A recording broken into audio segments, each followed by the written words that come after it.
Hey, what's up, everybody? Welcome back to the DualShock Graveyard Podcast. This is episode 13.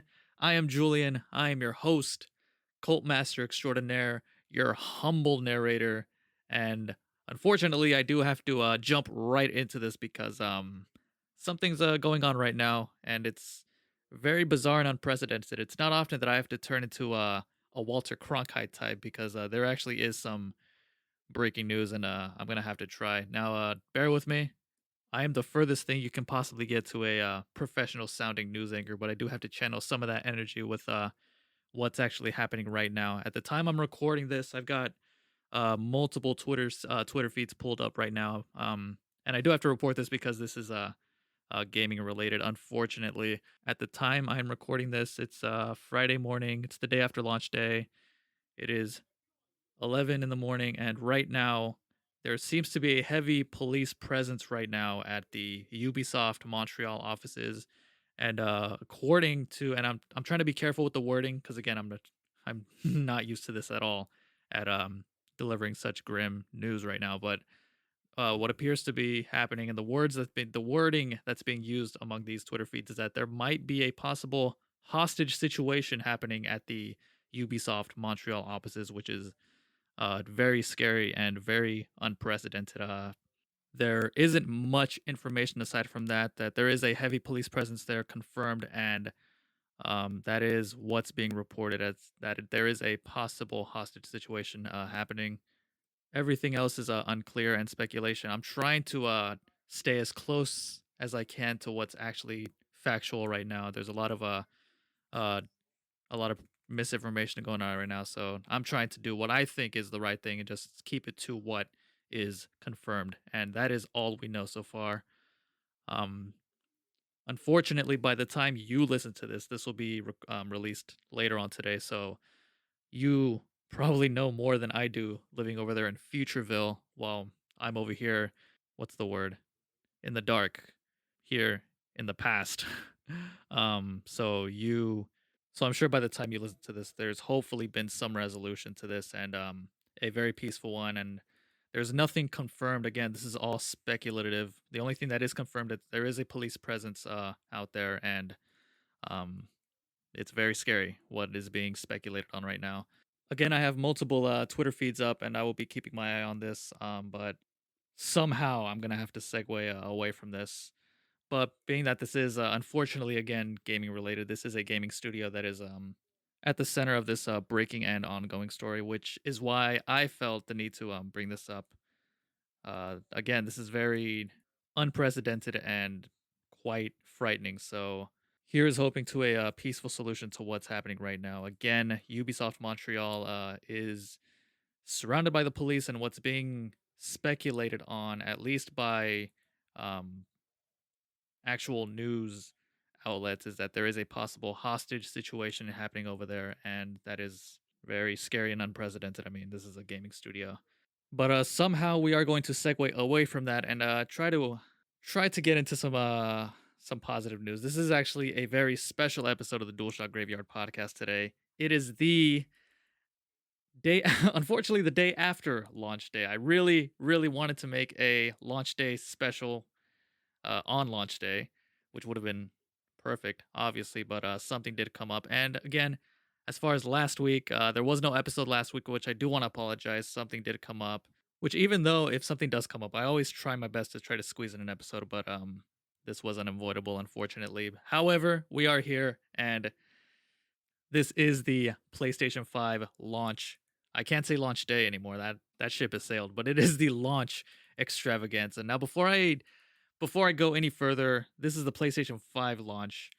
I do want to give a congratulations to Microsoft, who released their console 2 days ago, 3 days ago rather, on Tuesday. Congratulations to Microsoft and to everybody who got their hands on the Xbox One. No, no, no, the Xbox Series X and the Xbox Series S. To everybody that was able to secure their console, big time congratulations to you. And bringing it home to PlayStation, to everybody that was able to get their hands on the PlayStation 5 last night or at any point yesterday, congratulations. You had to work quite hard for that. It was quite difficult to not only pre-order, but being that it was impossible to secure a PlayStation 5 unless you pre-ordered it, because they did announce that there was going to be no what's the word? No unclaimed PlayStation 5. Every PlayStation out there in the wild had to be accounted for. There's no waiting in line, no hoping for a loosey PlayStation 5. The only way you were getting one is if you pre-ordered one or ordered one the day of, and that process, apparently from what I've seen, is just absolute hell. So, for those of you that were able to get your PS4, whether delivered to you on Amazon or what have you, good for you. And I hope you're having fun out there. The DualShock Graveyard Podcast is a gaming podcast with a horror twist. I say that every single week because it is the truth. But on this special launch day extravaganza of the DualShock Graveyard Podcast, we're gonna stick close to gaming this episode. But it wouldn't be a horror flavored gaming podcast if we didn't touch at least into a little bit of the horror stuff. And then on that front, I do have something I want to talk about, and it's last Halloween, which was a couple weeks ago. I got to talk about Halloween. It's something that I don't have to talk about and just let go, and nobody out there would be, the wiser. But this is kind of a self-critique that I need to give myself, because I'm somebody that prides themselves on how much they love the genre of horror. It is something that I enjoy. It's something that I enjoy immersing myself in, getting scared, getting freaked out, being disturbed, all that good stuff. And it's very bizarre, and I didn't realize this until after I'd finished recording the episode before Halloween. Episode I forget the episode before Halloween. That during that whole episode, it's bizarre that a horror podcast didn't even acknowledge, not once, that it was indeed the episode before Halloween. Did nothing to celebrate it, didn't even say Happy Halloween to his audience. God damn me. There's no excuse for that. I don't care that this podcast is still in its infancy. And I have like a dream scenario for the Halloween episodes of the DualShock Graveyard Podcast, because clearly Halloween is the Super Bowl of, at least it should be. It should be the big grand episode of, you know, a horror podcast. Obviously. But this year Halloween just came, went by, and not a mention from someone that hosts a horror podcast. So that's something, again, I could have gotten away with if I hadn't mentioned it, but that's something that's very bizarre. And that's something I wanted to point out, because I don't want that to happen again. And as much as I do want to blame the fact that I am fresh from a 2-year hiatus, and in fact, that's not even, that's actually not even an acceptable excuse. In fact, that's even more of a reason. You have 2 years, you had time to prepare for a big comeback, and you knew that a Halloween episode was obviously going to come, and I had nothing prepared for it. Not even an acknowledgement. That's just something that, in hindsight, is very bizarre to me. And if by next year I'm not in a haunted house on a Ouija board asking spirits what their favorite 3D Mario game is, something's very wrong, and I should be absolutely called out for it. And that's actually that's actually what I have planned. Every Halloween is the big Halloween episode where I go to a haunted house and do some freaky, ghostly shenanigans. Still unclear exactly what I would do, but something like that. Halloween is Halloween. For a horror podcast, you would assume that Halloween is the big one, the one that you wait for every single year. And I had nothing planned for this year, and that is something that I'd have to call myself out on. And that's what this is. Shame on me. God damn me again. The good news is now we can just build on that, and I have no excuse to not have a major Halloween planned for next year. And I give you my word. In fact, I want every single person listening to this to hold me accountable if this happens again. And speaking of holding me accountable, speaking of contacting me in case something like this goes down, let me take this opportunity to plug my Instagram and plug my Twitter, because they are the official, for now at least, the official communication hubs of the podcast. This is where you can slide into my DMs and send me some shenanigans. give me some crap for not acknowledging Halloween at the least on a Halloween horror themed podcast. That's very unforgivable, and I will accept all forms of grief for that. That is ambient underscore Jules. That's again at ambient underscore Jules. That's on Instagram. That's on Twitter. And here's the thing, you might actually want to go ahead and do that because being that this is the special launch for the PlayStation 5, I might just go ahead and give away a PlayStation $10 PSN gift card. If you thought I was gonna say PlayStation 5, come on. Come on. I can't even secure one for myself. You think I have the means to give one away? No, I do not. But come on, $10 in PSN credits. That's just about the next best thing, right? And that's confirmed. I think I'll just go ahead and at some point I'll sprinkle it a little question. I don't know. I don't put too much thought into how I'm going to give away something. I just say I'm going to give it away, and on the fly I'll probably just come up with something, whether it be a trivia question or just a race to whoever's going to DM me first. So you might want to go ahead and just add me on both, and the moment I say, "Hey, first one to send me a DM gets some wins," there's your cue. I've given you the head start, so wink wink. And with all that intro shenanigans out of the way, let's start the show, shall we? Let's start it off with what I've been playing and what I've been watching. This is where I mean, what is that? Not self-explanatory. I talk about what I've been playing this week, including what I've been playing last week too. Because again, there was no episode last week, so we've got 2 weeks of wrapping up to do on that front. What did I watch? I finally finished watching Netflix's The Haunting of Hill House. I finished watching it the way it was meant to be watched, which is, a couple episodes here, a couple episodes there. I've said many times already that I think the way people watch TV nowadays, which is just binging entire seasons in one sitting, is kind of misguided. And again, I've continuously made this point constantly, so I've beaten a dead horse at this point. But basically, let's use The Mandalorian as an example. And I'm really surprised and happy that Disney is actually releasing each episode as, one episode per week. I think doing it that way, you're able to dissect each episode on a weekly basis, on, piece by piece, instead of otherwise how you would just in one giant 8 hour sitting in which it's just one fat load. One fat load, for lack of a better phrase, of, information. Like doing it this way, you're able to,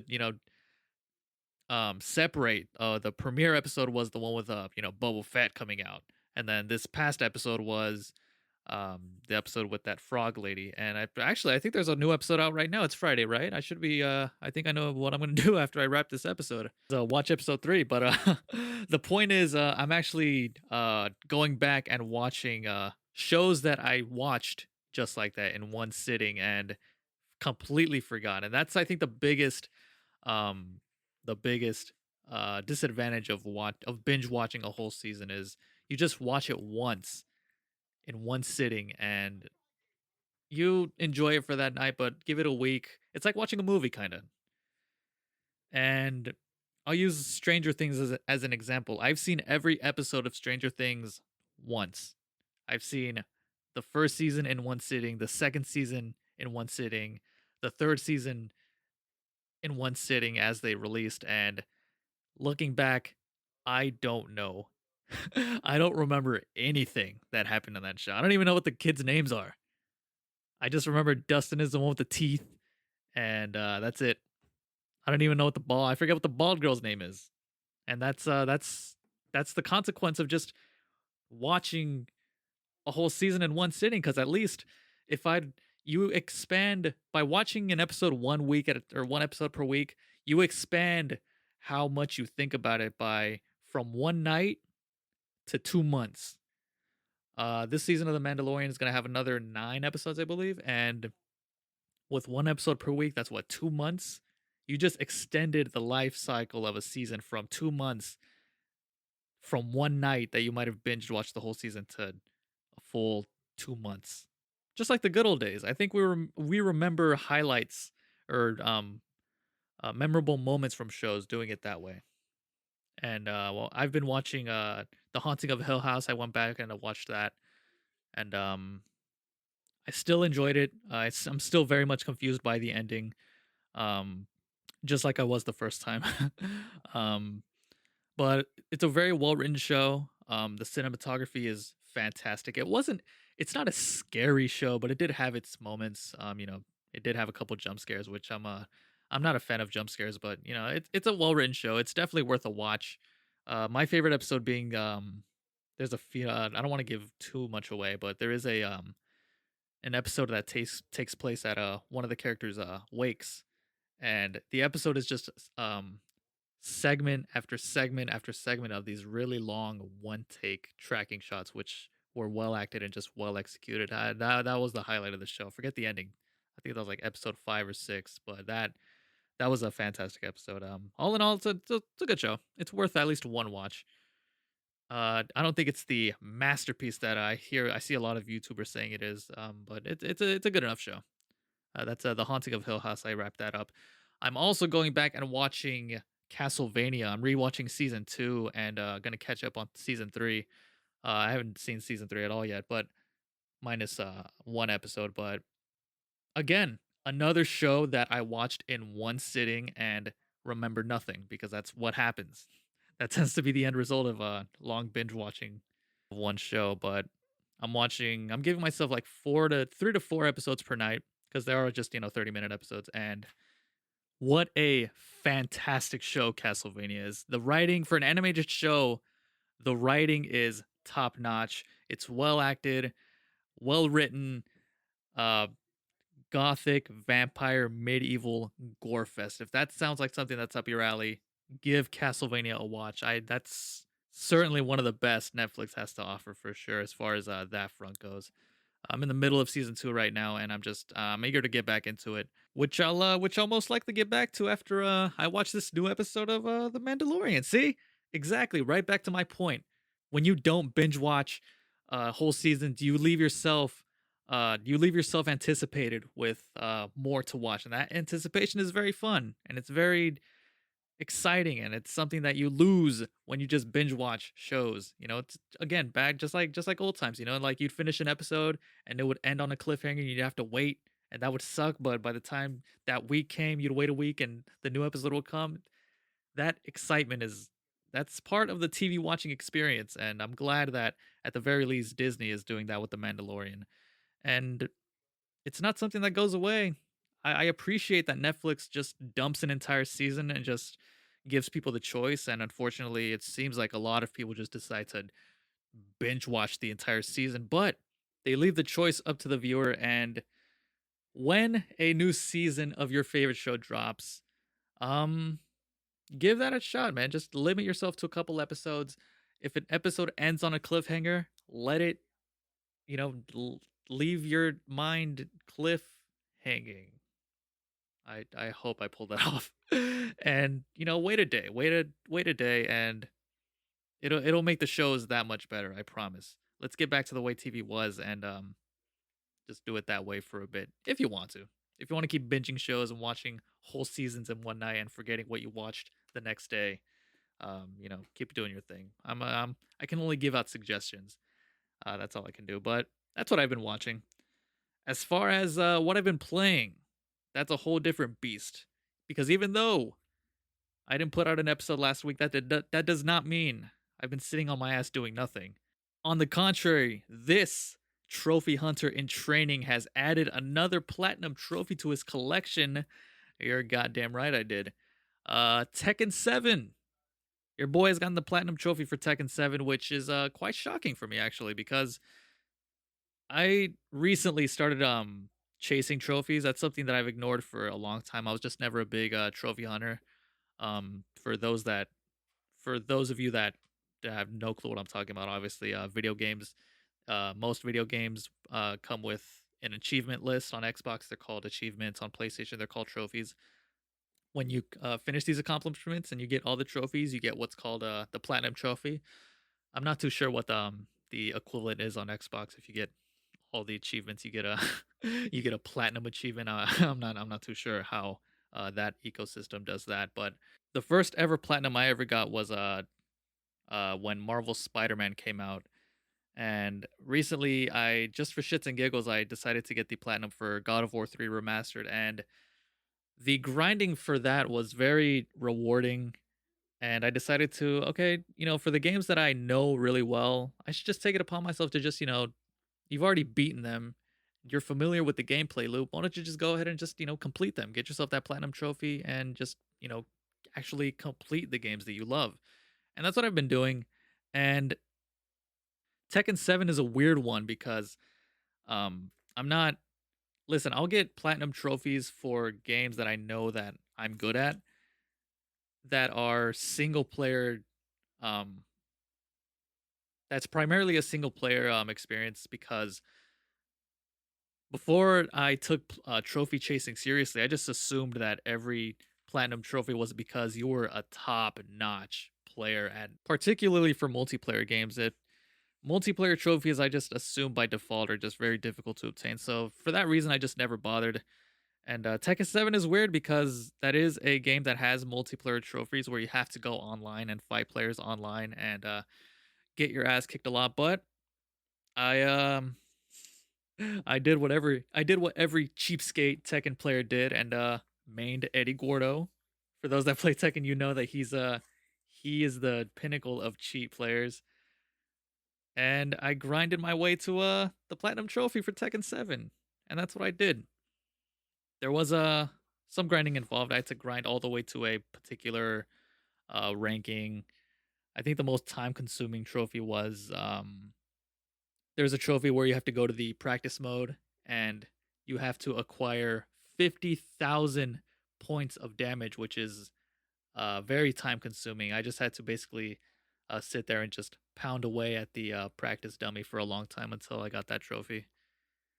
And after that, the rest was not too demanding. I was actually shocked looking at the trophy list, and actually when I saw that trophy list, that's what compelled me to actually go for the platinum because first of all, I was already most of the way there. I was at 70% complete, and I'm like, oh, you know what? These remaining trophies, they're pretty grindy, but they're also very capable of getting. So I just decided to just knock that out.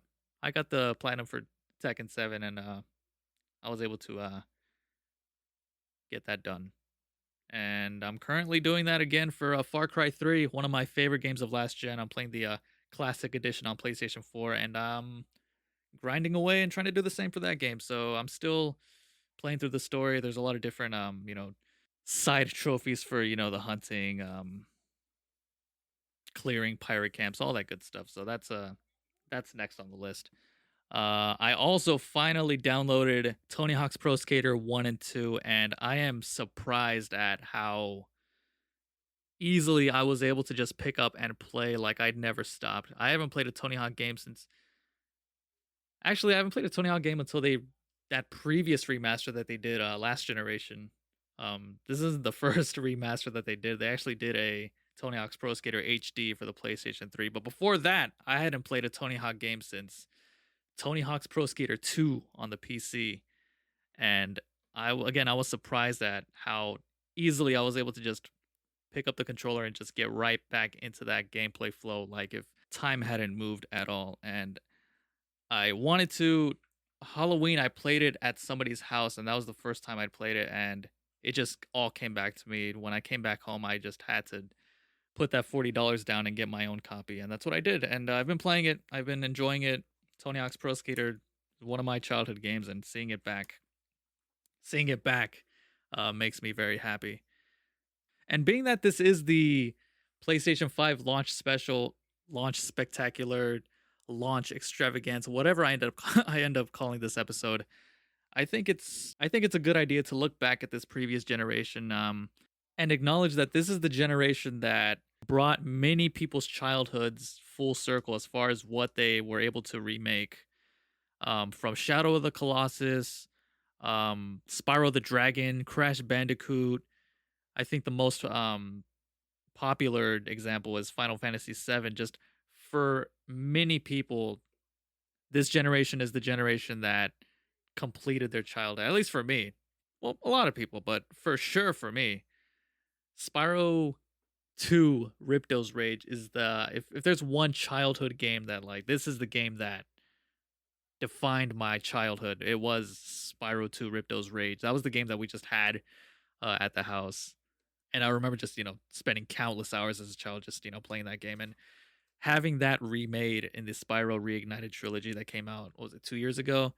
That was a highlight of it was the highlight of my entire gaming journey. It was such a treat to be able to replay that completely remade from the ground up. And you know, Tony Hawk's Pro Skater is another example of a game that I just played a lot as a child that I'm very happy to see made another triumphant comeback. We'll see going into this forthcoming generation that was kicked off this week if there will be any more beloved games from the past that gets remade from the ground up. Actually, Demon Souls, which came out this week, which is a launch title for the PlayStation 5. I wouldn't go as far as to say that it's a beloved childhood game. It is a PlayStation 3 game after all, but it is very much beloved. That's been remade. And not only was it remade, hang on, okay, so if there's two things that this past generation did, is not only did it remake old childhood favorite games, but it also finally released certain games from the original platform that it was released in. Demon Souls was a PlayStation 3 exclusive that was beloved, but it was never given a PlayStation 4 port. It was never remastered until now. And another game that fits this category, another beloved game that was trapped in its original platform, was Super Mario Sunshine. Was a game that was locked in the Nintendo GameCube space and was never given a port. Unlike Super Mario 64, which was released in every Nintendo console since the 64, except GameCube. That's another game that recently wasn't remade, but it was remastered and came out for the Switch. And speaking of games that were remade from the ground up, I think the biggest missed opportunity that if this would have happened, it would have just completed the entire circle of um, remade games, beloved childhood games being remade. Because again, we talked about Shadow of the Colossus, Final Fantasy VII, Crash Bandicoot, the original trilogy, the original Spyro the Dragon trilogy. Nintendo had a grand opportunity to make dreams come true. It had been rumored before it was revealed that Super Mario 64 was going to get a from the ground remake. That was going to be a part of the Super Mario All Stars collection that was released this year. That was the rumor for a long time that it was going to be a full blown Super Mario 64 remake, a remastered version of Super Mario Sunshine, and a remastered version of Super Mario Galaxy. Two of those were true, but unfortunately, all Nintendo did for 64 was just give it a remaster, which was quite disappointing to a lot of people, myself included. I think if Nintendo would have pulled that off, it would have completed the circle of that. Because I'm not sure what other childhood, or I keep saying childhood games. I should be saying like beloved old games is left to remaster. I reckon there's a lot of people that want to see Ocarina of Time remade. Um, I'll leave that question to you. Actually, what are some games that you hope one day get the from the ground up remastered trilogy? As a matter of fact, holy shit, what a great segue. That's actually that's gonna be the question. That's gonna be the sweepstakes $10 PSN gift card giveaway. The first person to send me a DM on my Instagram or my Twitter of what beloved childhood game of theirs they wish would get a from the ground up remaster gets that $10 code, and that starts now. So if you want to pull your car over or put those weights down or put that sandwich down, whatever it is you're doing while you're listening to this podcast, game's on. First one to answer that gets that $10 code. Good luck to everyone out there. Please do so safely. Don't text and drive. Please don't do that. I don't want to be responsible for that. I don't need that on my conscience. Come on. Don't do that to me. Also on today's big PlayStation 5 launch extravaganza, I got a couple lists that I want to share with you.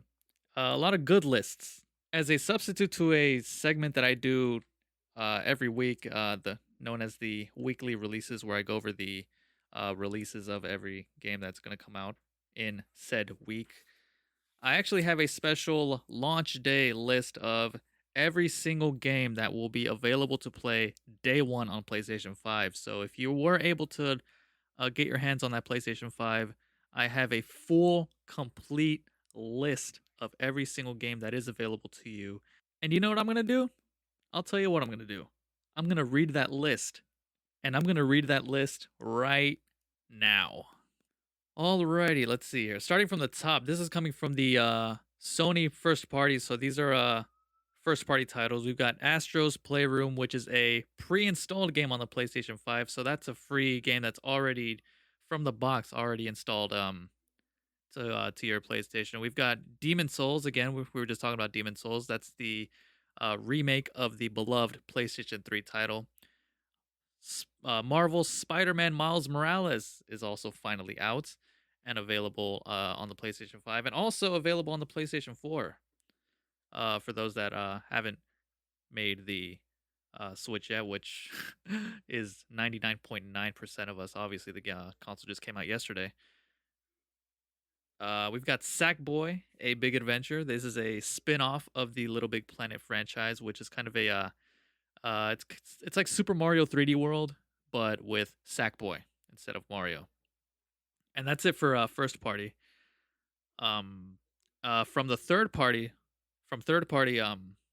studios, we've got from the top, we've got Assassin's Creed Valhalla. Assassin's Creed set in a Viking Nordic setting.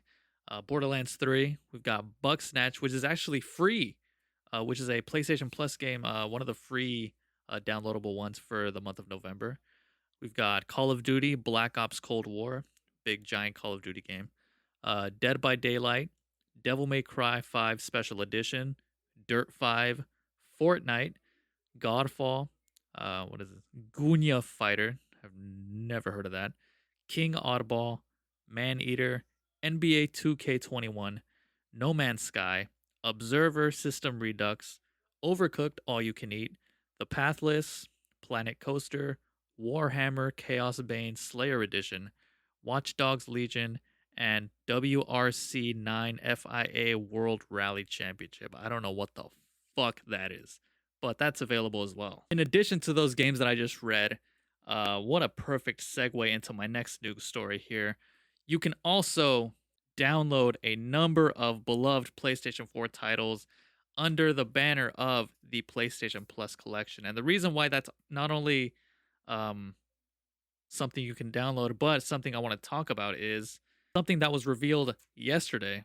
And is that, well, actually, I should probably first read that list too. So, in addition to where are we at here? Where's the list? I got it here somewhere. Here we go. Okay, so here's the list, and there's a couple caveats to that list that came out recently, as well as a major update. So, if you are subscribed to the PlayStation Plus service and you have a PlayStation 5, if you were able to secure one, you can also free of charge download the following games: Bloodborne, Days Gone, Detroit Become Human, God of War, Infamous Second Son, Ratchet and Clank, The Last Guardian, The Last of Us Remastered, Until Dawn, Uncharted 4, Batman Arkham Knight, Battlefield 1, Fallout 4, Final Fantasy 15, Monster Hunter World, Mortal Kombat X, and Persona 5. Now, that list has been the list since this initiative was announced back in the uh, first ever PlayStation 5 showcase. Was it a month or 2 months ago?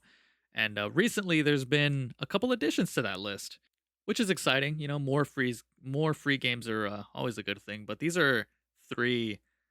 Actually, I should be clear. These are two games being added, and one game that was previously read that has been updated to its a premium edition. So these three additional games are Call of Duty Black Ops 3, which a full-blown Call of Duty game. I think that's very that's big time. That's one that you never really see get given away like this.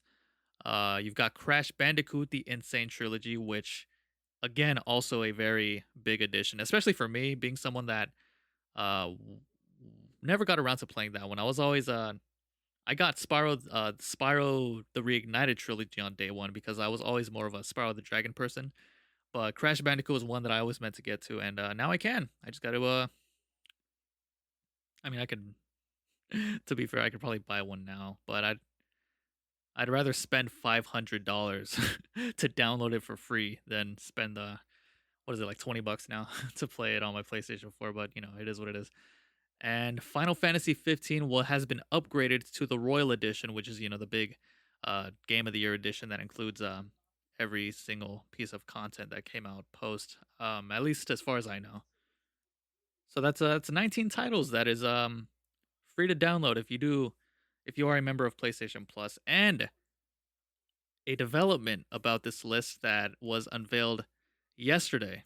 Now, let me finish the whole sentence and explain it before you react because this sounds great, but there is a major caveat to it, and that is the entire PlayStation 1 collection is playable on PlayStation 4, but you have to redeem them on a PlayStation 5 console first, which, that goes from the highest high to the lowest low. But if you do know somebody that has a PlayStation 5 and you trust that person with your PSN information, you can give that person that information, have that person go to the collection, add them all to your library, and you can play those games on your PlayStation 4. I assume that's one way. That's something that a lot of people are going to do. So if game sharing is something you do, and you know someone that you trust who was able to get their hands on a PlayStation 5, that's one way you can get your hands on all these titles free of charge. Moving on from that, though, I have another very fun list I want to read to you. I also at some point want to get to some news stories that have developed this week. Of course, this is a gaming podcast where I like to round up the latest happenings going on in the gaming industry right now. But being that this is a PlayStation 5 launch special, I wanted to keep it tight to the actual launch itself. But we'll get into that as well. But I did want to bring up this next list. It's regarding backwards compatibility. Now, it's crazy how this is the first launch. This is the first generation, this forthcoming one, where the launch period is revolved around not launch titles per se, but old games, and the fact that you get to play your old games now at a higher fidelity or smoother frame rates. And it's amazing how that in itself is what's fueling, at the very least, the launch period of these new consoles, especially the Xbox. Because let's be honest here, the Xbox Series X launched with zero substantial launch titles. If you bought an Xbox Series X, you're playing either your old games or third-party games that just came out. You're playing Assassin's Creed Valhalla on your Xbox Series X, and that's the one of the few new games that you got. Otherwise, you're just playing your old Xbox games or Game Pass, which I don't want to I don't want to disparage because I do think that Game Pass is a very very good value. But given that again, your old already existing game library that's been given a fresh new coat of paint due to these advanced consoles have been a lot of the driving force of these new consoles. I actually have a list here of every game that is now available at a full buttery smooth 60 frames per second that was previously not. And this is the list that I compiled myself after watching multiple YouTube videos, multiple backwards compatibility videos. This is a list that I put together because I'm quite sure that this is something that a lot of people are going to be interested in. And I went ahead and did the initiative of putting this list together, and now I'm going to recite it to you. Now you are welcome. This is in no particular order, so this is going to be like the obvious ones, and some surprises here as well. Again, this is just a random list, but all of these titles are now playable at 60 frames per second, and I'm pretty sure that this is aside from obviously the exclusives, this is a list that is shared by both PlayStation 5 and Xbox Series X. So if you have either of those consoles that both came out this week, you will be able to finally play the following titles at a full 60 frames per second. We've got Infamous Second Son is finally playable at 60 frames per second, and that's coming from what was previously an unlocked frame rate that used to teeter from like 40 to 50 frames per second on the PlayStation 4 Pro, is now running at a full 60 frames per second. PlayStation 4 indie title Everybody's Gone to the Rapture is now at 60 frames per second. Days Gone actually got patched from Sony Ben to take advantage of the PlayStation 5, so now it's running at 4K and 60 frames per second. And the same can be said for God of War, which was patched by Santa Monica Studio and is now playable at 4K using what's called the Favor Performance option. Here's a major one, Until Dawn, which is actually good news for me because this is a title that got a lot of good reviews, but I listen. I'm not a graphics whore. I'm somebody like I can play a game that has like choppy frame rate to a point, and unfortunately, Until Dawn running on my uh super old PlayStation 4. The PlayStation 4 I have is from 2014. It's like the first edition PS4. It's the one that has the touch buttons. It's the very old one, and Until Dawn ran like crap on that one. The PlayStation 4 Pro cleaned it up a little bit, but now running on the PlayStation 5, finally it runs at a full smooth 60 frames per second. So and is also included in the PlayStation Plus collection as well. So I can finally, if I ever get around to getting a PlayStation 4, hopefully soon, um, I'll definitely be returning to that one. So that's really cool. Final Fantasy 15 is running at a full 60 frames per second on its light mode. Killzone Shadowfall also running at 60. Assassin's Creed Unity is it reaches near 60, and unfortunately, according to what I wrote down here, the only caveat to that is the cutscenes are now unskippable for some weird reason. I don't know. I don't know why.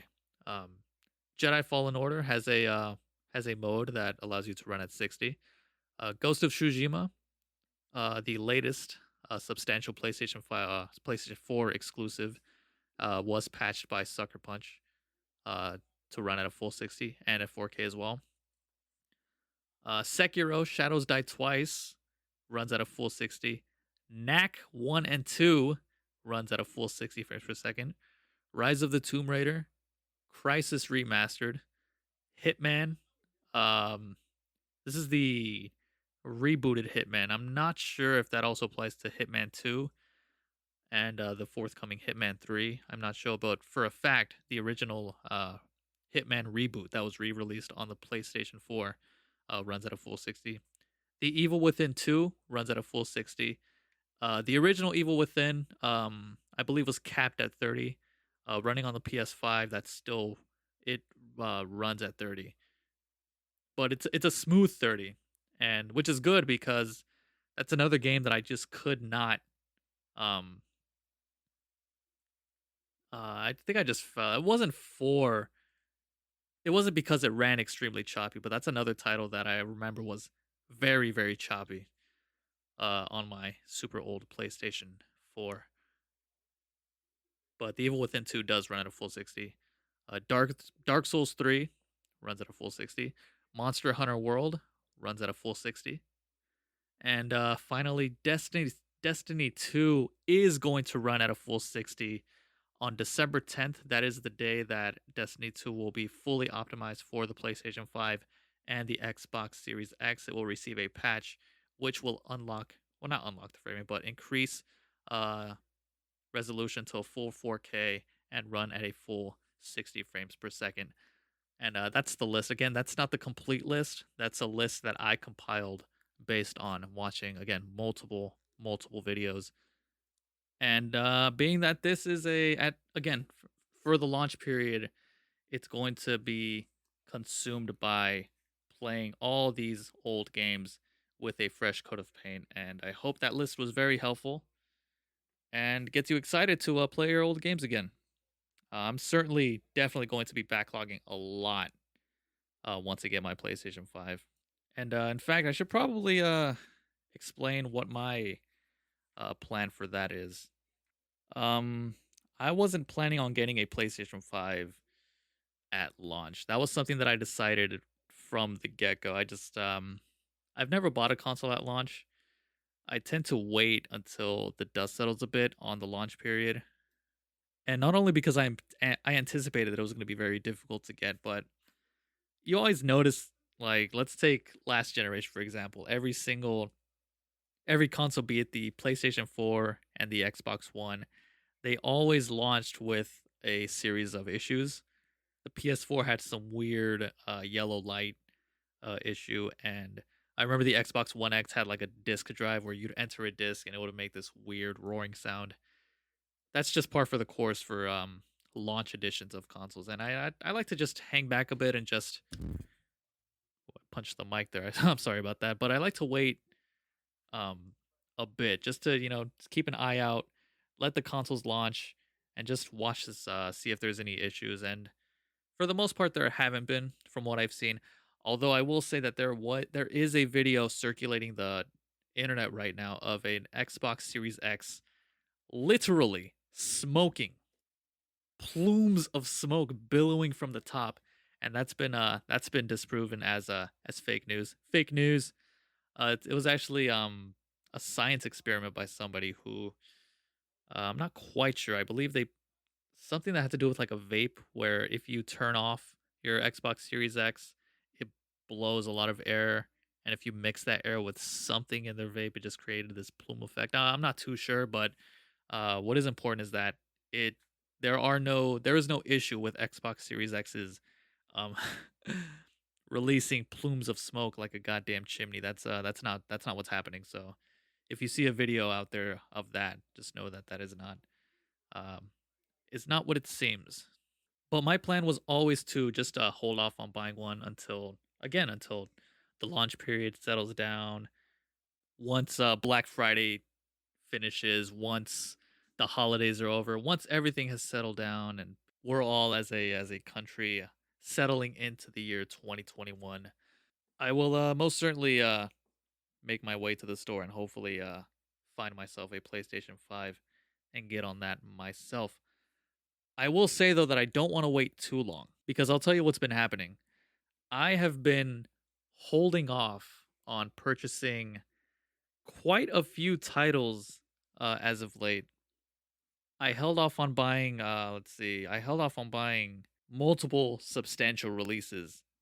Titles like, let's see, I haven't played Ghost of Tsushima.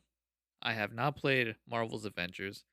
I have not played the Destroy All Humans remake, and until recently, I hadn't played Tony Hawk's 1 and 2, which I recently fixed, as I was talking about earlier.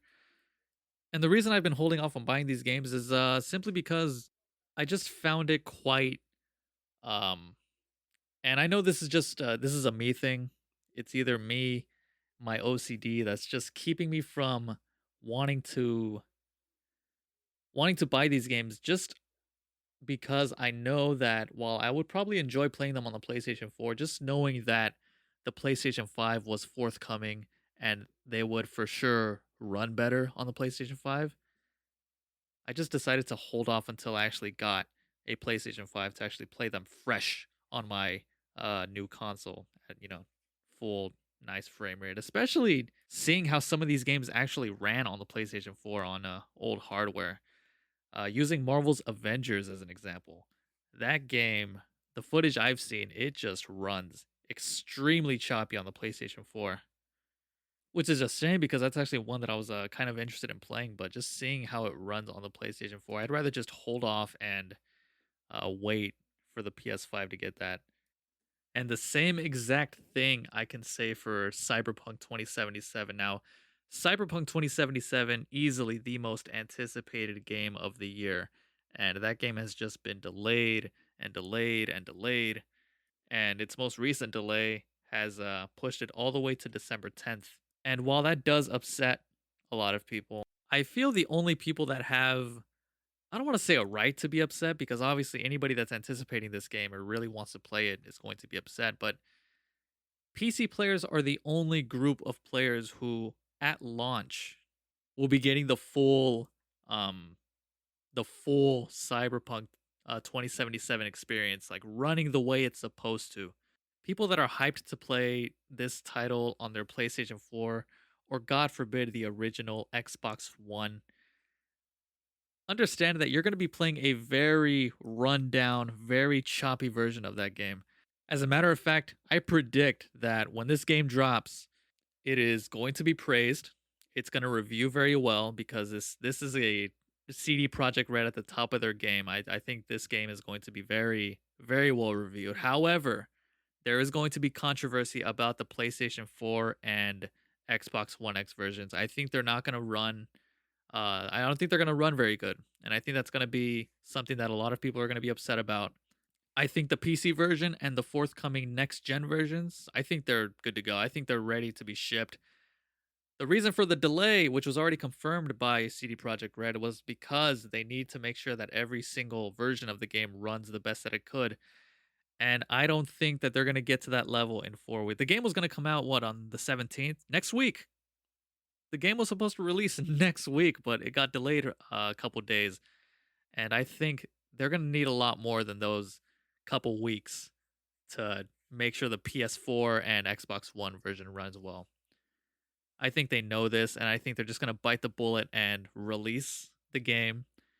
And over the next couple, months, even they're just going to keep releasing patches for these versions.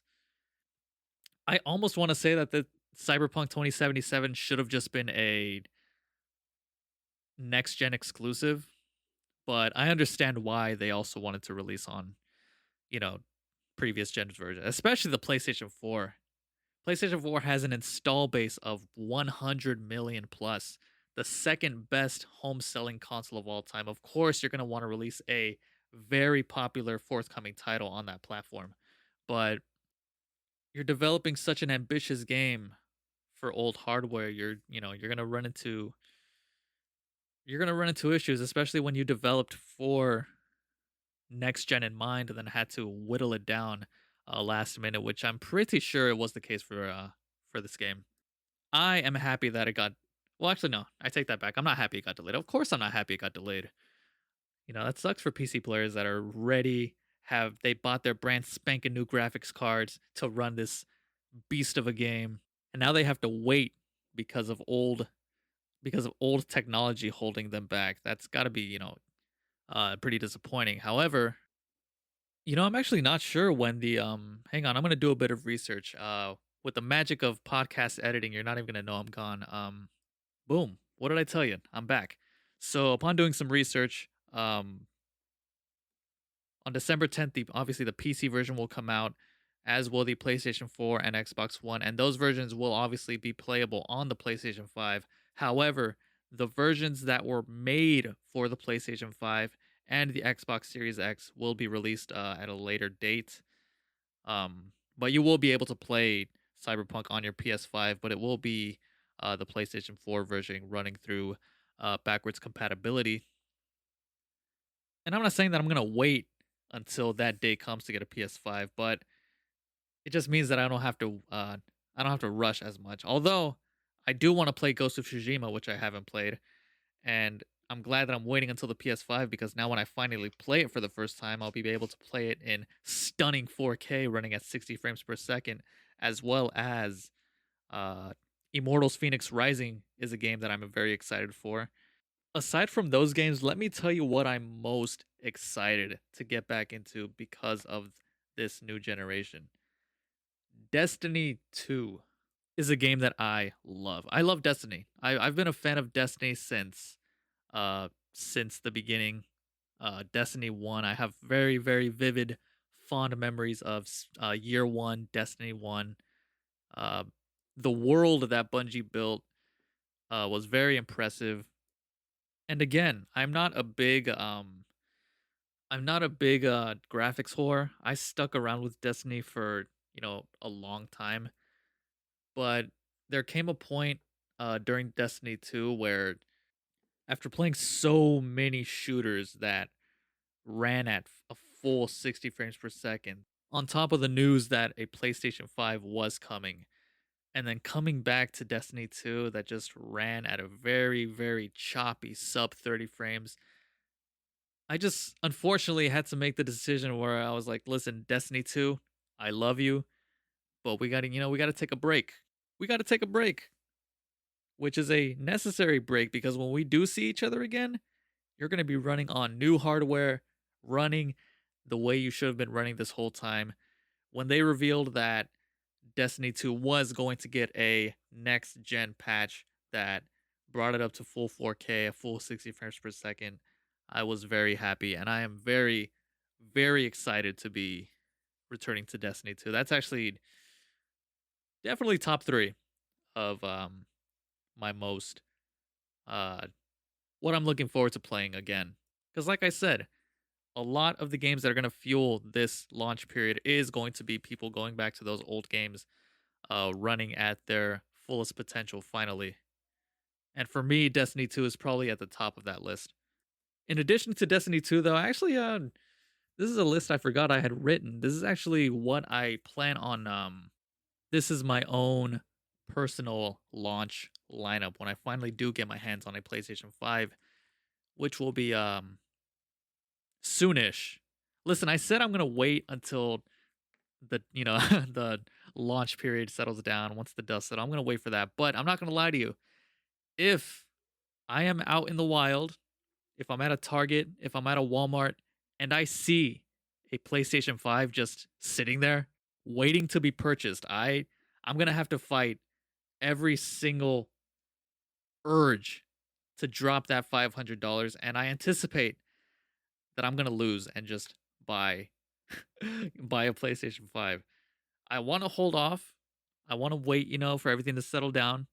But if I see a PlayStation 5, I'm probably gonna get one. So it's very possible that I might get it much sooner than I said January. I'm thinking January is when I'll make the jump. But if it's November 17th and I see a PS5, if I'm at a Target, it's a wrap. It will be mine. Here's one. Sony executive expects full transition focus from PlayStation 4 to PlayStation 5 to take 3 years. Just an article that's looking at me right now that I just wanted to share. What this means is that it's going to be a 3-year transition period from the focus being from PlayStation 4 to full 100% commitment to PlayStation 5 to take about 3 years, meaning many titles will be cross gen and you won't be seeing titles taking full advantage from the ground up until about 3 years, which might be upsetting to a lot of, especially to a lot of early adopters, like those of you that probably already got their hands on a PlayStation 5. It's going to suck to hear that you're going to wait 3 years for games to take to be fully focused on your new console and not just upscaled from the PlayStation 4 version. However, it's a good strategic move.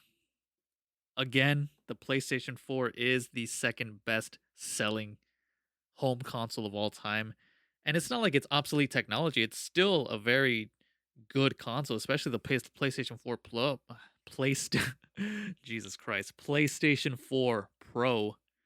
Sony's not ready to give up making games on that thing. So that's why you see titles like Spider-Man Miles Morales was a cross-gen game. Horizon 2 Forbidden West was announced, and that recently came out to be a cross-gen title, which got a lot of people upset. And as well as Sackboy: A Big Adventure, that's also a cross-gen title. And this is not confirmed, but I am about to make a very, very bold prediction that I feel is true. And I feel when it gets announced, it's going to create a very, very giant shitstorm. And I think Sony knows this. That's why if it wasn't true, they would have announced otherwise. But my most anticipated game right now is God of War Ragnarok. It was announced during the last PlayStation 5 showcase. When it was announced, I lost my shit, obviously. God of War is my all-time favorite game franchise. That's the franchise I've been playing since the beginning.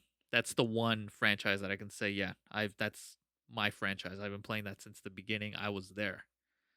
God of War Ragnarok is coming out, and I predict that it's also going to be a cross-gen game, and that is going to make a lot of people upset.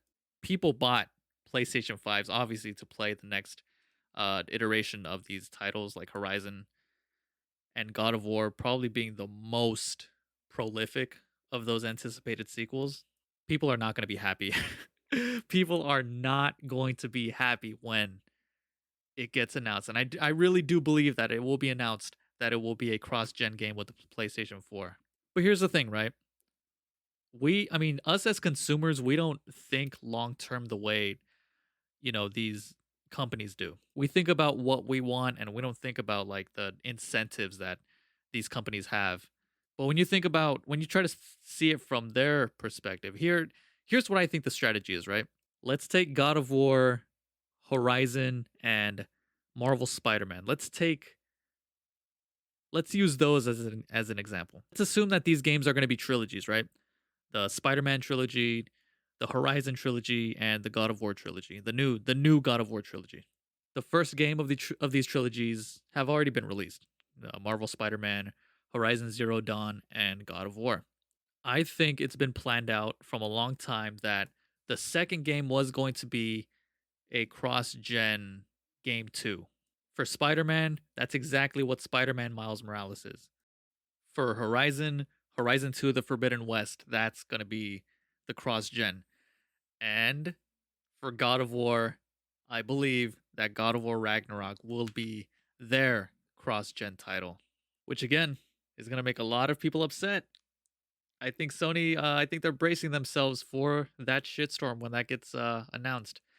And another reason why I believe that to be true is because again, not only was I very happy that the game not only was announced, but it was announced that it was going to come out in 2021, which is unbelievably sooner than I anticipated. I was easily assuming at least 2022, but 2021, man. Oh yeah. An install base of 100 million and a console that sold so many copies of the original God of War. Yeah, I'm pretty sure Sony's not ready to give up that market, and they will be releasing God of War Ragnarok on the PS4 as well. And again, long term, talking about our trilogies here, Game 3 will be years down the line. Game 3 will be that, made for PlayStation 5 finale of these trilogies. I think I don't it's possible maybe the next Spider-Man might also be a cross-gen cuz Miles Morales isn't technically the sequel to Spider-Man. That's just like a little half it's like a little DLC type full game. It's possible that the next big Spider-Man will also be the cross-gen, but I think the third Horizon game and the third God of War game of these trilogies will be that big, the reason people bought those PS3s because they want to see a game of that from that franchise built from the ground up. So I think that's the long game that Sony had for these franchises. First game on PS4, the second game being that cross-gen title, and then the third game will be that big giant finale on the PlayStation 5 being made for the PlayStation 5. The good news though, that might upset people, but here's the thing, it's not like it's the same as the PS3 cross-genning with PS4. The PS4 still has it's a good it has good hardware. Just because I think that Cyberpunk is going to run like shit on the PS4 only because it's so, ambitious. I looked at titles like Red Dead Redemption 2, right? It didn't run it didn't run poorly on PlayStation 4. On the contrary, it actually ran quite well. It ran at, 1080p 30 on the base PlayStation 4, but it still ran quite well. My point is people worried that because it's going to be cross-gen that these titles might be held back by the PlayStation 4 and the Xbox One.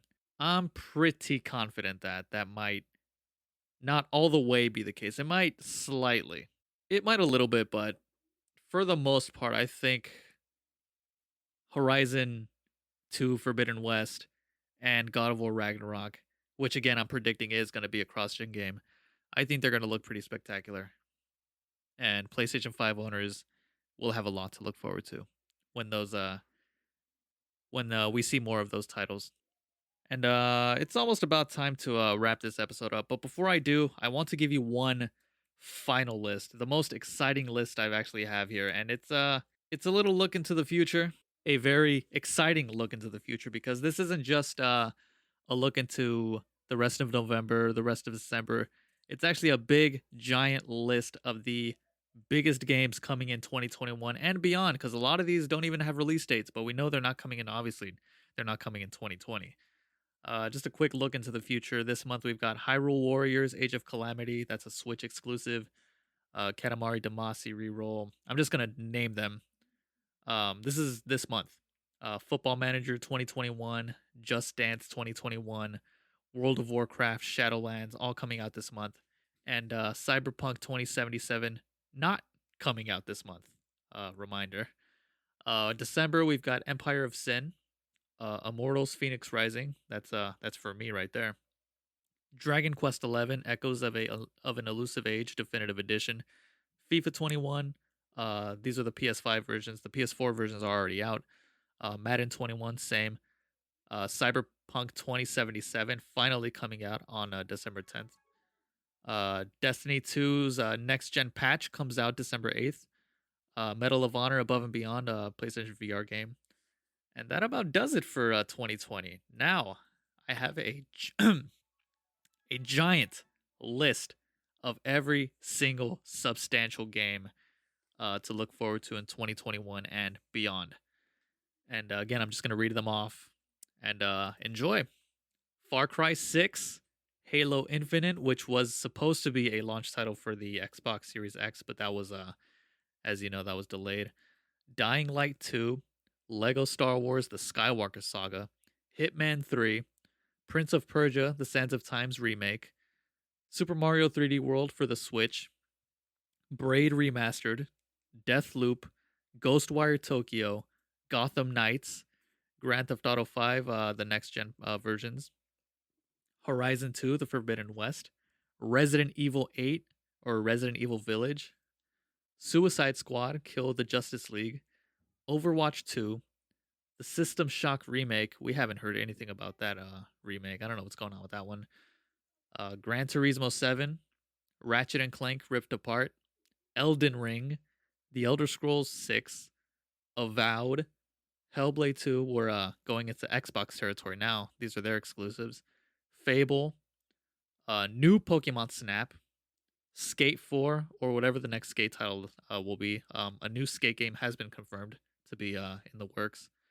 Psychonauts 2, Dragon Age 4, Skull and Bones, God of War Ragnarok, Final Fantasy 16, Hogwarts Legacy, Rider Republic, Kena, Bridge of Spirits, Lord of the Rings, Gollum, Metroid Prime 4, Payday 3, the next BioShock game, Diablo 4, Forza Motorsport, Destruction All-Stars, Starfield, the next massive BioWare game, Bayonetta 3, Black Myth Wukong, Breath of the Wild 2. That's not the official title. It's the sequel to Breath of the Wild. Mass Effect Remastered Trilogy, plus a new game. Those were both announced recently. Again, that's not a complete list, but just as complete as I could possibly make of every substantial upcoming game. And with that spectacular list out of the way, I want to go ahead and bring this episode to a close. I want to thank each and every one of you for taking time out of your day to listen, and I really do appreciate it. Good luck to the first person who will send me that DM so they can redeem their or win their $10 in PlayStation PSN credits. And that's it. Add me on my socials, ambient_Jules. Jules, ambient underscore Jules. Not just add to the socials, but send me some DMs as well. You know, and I'm completely accessible. That's one of the big bullet points I have for this show is always be accessible to my listeners. This show is just one big giant hang, as the cool kids say. It's a vibe, which I'm very very happy that I am not a cool kid, because oh my god, I don't have to use these stupid ass words. But that'll do it for me, and I hope you guys stay safe. Peace, and remember, DualShock is a product of Sony.